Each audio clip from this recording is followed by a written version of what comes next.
Monday the 8th of July 2024. First reading. Reading from the book of Hosea. It is the Lord who speaks. I am going to lure her, and lead her out into the wilderness, and speak to her heart. I am going to give her back her vineyards, and make the valley of Achor a gateway of hope. There she will respond to me as she did when she was young, as she did when she came out of the land of Egypt. When that day comes, it is the Lord who speaks. She will call me my husband. No longer will she call me my beau. I will betroth you to myself forever, betroth you with integrity and justice, with tenderness and love. I will betroth you to myself with faithfulness, and you will come to know the Lord. Responsorial Psalm. The Lord is kind and full of compassion. I will bless you day after day, and praise your name forever. The Lord is great, highly to be praised. His greatness cannot be measured.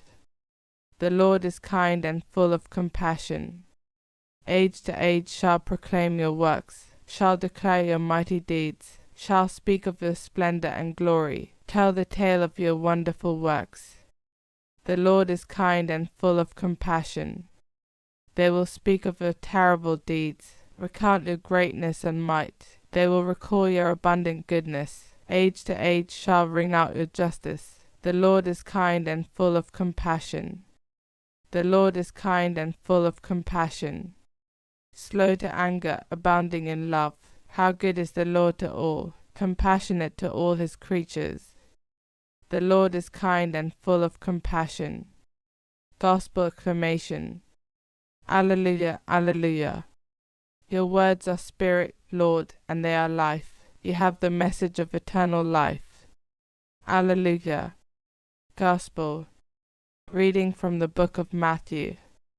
While Jesus was speaking, up came one of the officials, who bowed low in front of him and said, My daughter has just died, but come and lay your hand on her and her life will be saved. Jesus rose and, with his disciples, followed him. Then from behind him came a woman, who had suffered from a hemorrhage for 12 years, and she touched the fringe of his cloak, for she said to herself, If I can only touch his cloak, I shall be well again. Jesus turned round and saw her, and he said to her, Courage, my daughter, your faith has restored you to health. And from that moment the woman was well again. When Jesus reached the official's house and saw the flute players, with the crowd making a commotion, he said, Get out of here. The little girl is not dead, she is asleep. And they laughed at him. But when the people had been turned out, he went inside and took the little girl by the hand, and she stood up. And the news spread all round the countryside. Gospel of the Lord.